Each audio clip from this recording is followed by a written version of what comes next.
Hey, welcome and welcome back. It is just Sharika and it's just my opinion. Feel free to leave yours in the comments. Today we are talking about Love After Lockup Season 6, Episode 20.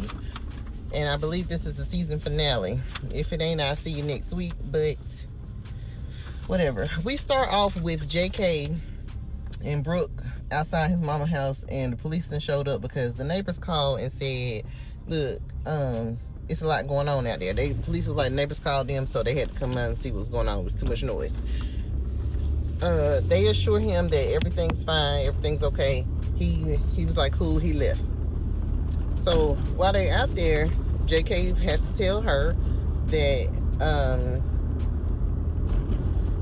he had to go talk to Alex because she's supposed to be pregnant. So she's like, why you worried about that? Yeah, because it's probably his. That's why he worried about it.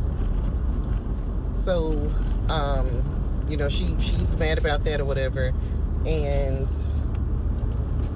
they're going back and forth. She was like, well, was the miscarriage yours too? And at first he denied it. At first he was like, no, but then he was like, he didn't know. He knew. And low-key, Brooke knew too. She wanted to act like she didn't, but she did. So in her confessional, she like, yeah, he got me. This relationship is just too much. He got me out here acting a whole ass fool. No, baby, ain't nobody got you acting like nothing but you. You did this to yourself. Take accountability. She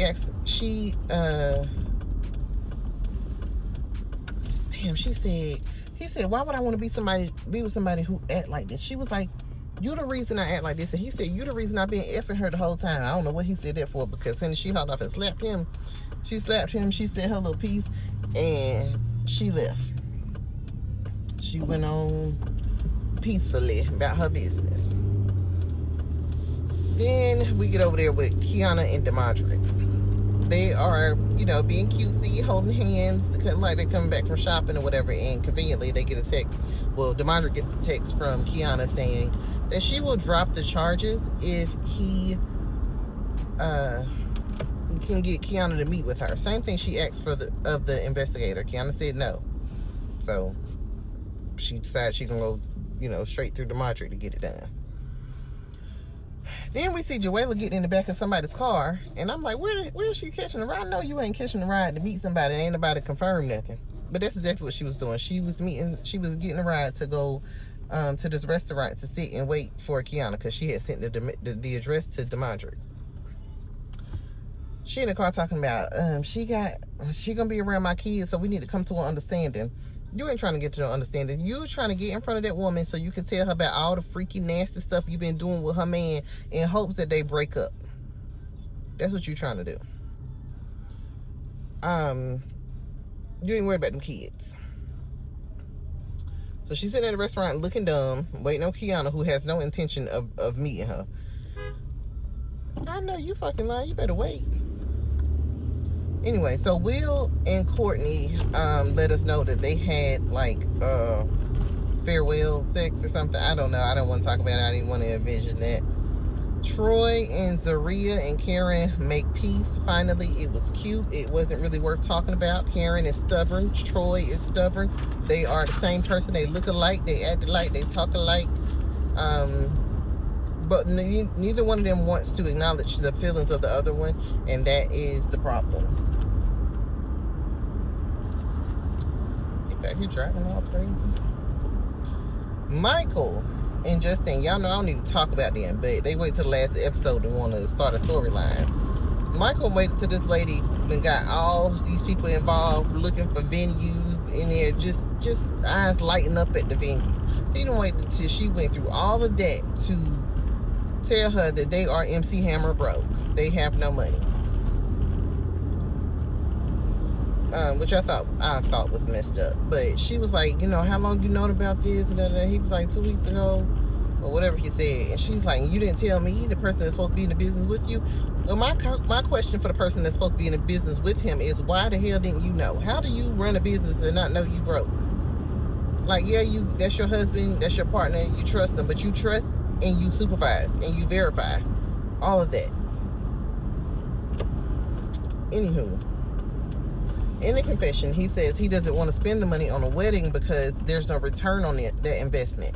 And she looks him dead in his eye and was like, a return, what, me returning home?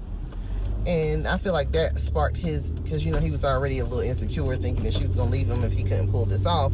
So I think that kind of made it worse. Tisha and Keith are at these people's restaurant acting the fool. She mad because he said he doesn't remember asking her to. I don't think he was saying he didn't remember asking him. I think he doesn't remember saying it that way, because he said, will you effing marry me? And she, you know, he said he didn't remember saying that. And then she was all up in arms. You don't remember proposing to me? Did you even want to get married? Da, da, da, da. He called his aunt to come get him because he looked like, I'm on paper. She like, I am too. He don't want no trouble. He don't want nobody calling the police, and I don't blame him. He is so right in this situation by just getting away from it. He calls his aunt. She comes get him, and she's like, well, I don't understand. Why don't you want to have a vow renewal? And he like, I don't know. In his confessional, he's like, I'm just not the type to do what people to be with who people want me to be. And I'm like, sir, she wants you to be a husband because that's what you signed up for. When you proposed, you were signing up to be a husband. I don't know if they didn't tell you. I'm not sure, you know, what happened in that situation. I'm sorry, y'all. This is a bumpy road. I don't know why I came this way, but that's the kind of shit I do.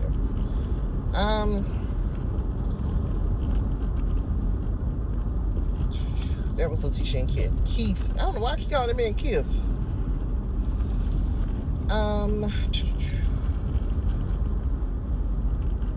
Brooke is still over there arguing with JK about his actions, hooting and hollering and stuff. Oh no, she left. I'm sorry. In JK's confessional, he says he does not regret what he did, and I believe him wholeheartedly. Keith comes home looking for Tish, and he had like nothing happened. He like, Tish, where you at? Like nothing went on. Oh, this road about to kill me. So she basically tells him, you know, you hurt my feelings, and he was like, listen, I don't want no other BITCH, da da da da. And I'm like, ooh, who the first one? But anyway, I'm happy for him. That shows growth. So Brooke goes running back to these children that she neglected the whole season because she been running behind JK, checking his location, going from this house to that house to see where he is, following that truck around, calling his phone 11 times. Now she want to sit up on her children. Now she got time to take them out for ice cream. So they're sitting at this ice cream shop, pretty much having a bashing session. Talking about JK. The little boy is like, yeah, you better than him because he a drug addict and you're not. And I'm like, okay, that's what we don't do. We don't allow kids to speak on grown people like they're grown. No, he still needs to stay in the child's place, whether you on drugs or not. Now, I'm saying so sure at this point. And you shouldn't, like, she swears she didn't tell them that, but they heard it. You spoke loud enough. You might not have been talking to them, but they heard it. And you shouldn't be burdening your children with your inability to pick a decent partner. You shouldn't do that. So he said, JK said he been reaching out, trying to, you know, reach out to her kids and take them fishing and stuff, but he hadn't heard anything back. He also stated that Alex is tripping now too. So that's just kind of how the cookie crumbles. Alex never wanted you. She just didn't want nobody else to have you. That's all that was. Keith blindfolds Letitia, put her in the car, and they end up at a makeshift vow renewal. It was really cute. It was really simple. It didn't take much, and this is all she was asking for. She wasn't asking for a $60,000 wedding that you couldn't afford. This is all she wanted you to do. It could have been just you and her in that room. That woman would have been just as happy. She just wanted you to say vows, and you immediately, automatically thought that, you know, she trying to spend $100K. Joella's still sitting in this damn restaurant waiting on Kiana and looking dumb. And she ain't coming. She's just not coming. Now you gotta catch a ride back home, because that $600 that you spent on the tires you should have been using to get you a registration. You should have got some used tires and then got your registration. You ain't even responsible enough to do that, but you worry about what somebody gonna do to your kids. But you ain't. You're not. You too in this man's face. That's why you can't take care of your business.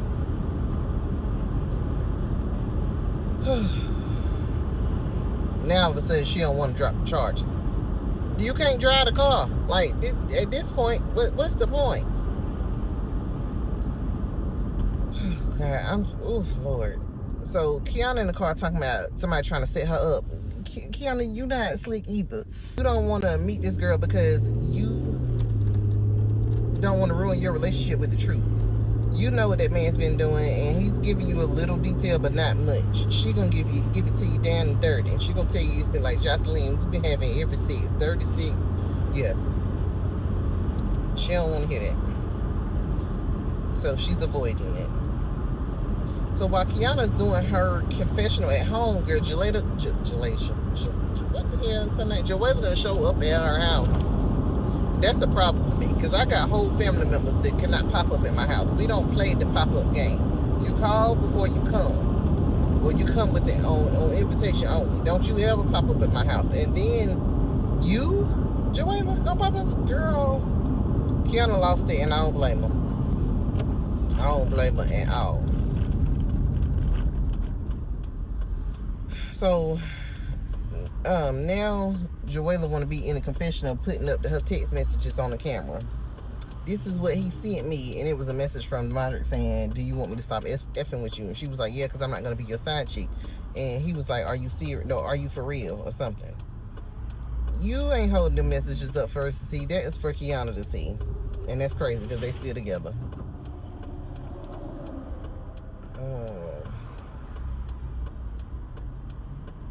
Brooke and her boys are headed to Galveston, Texas to start over.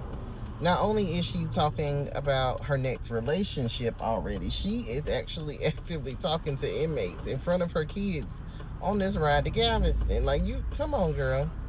Alex had a baby. And JK's waiting on paternity results. Will and Courtney. Will is dating. Courtney has a new man. Justine and Michael, they're excited about their daughter going to college, and they're going to wait until 2026 to have this wedding. Keith is still trying to get custody of Mari. And girl, Letitia done got arrested for forgery and identity theft. Like, you got to stay out of jail, boo. Like, come on now. You just beat a charge. You still over there for, like, come on. Baby Troy is staying with Troy and Zaria for the summer, which I love. And I feel like this will give Yana some time to herself to, you know, get outside. Girl, go outside. Do what you gotta do.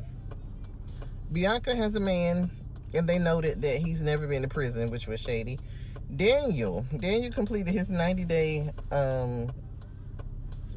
treatments, and he was released from jail, but he lost his job, and he lost the apartment that he was fighting for.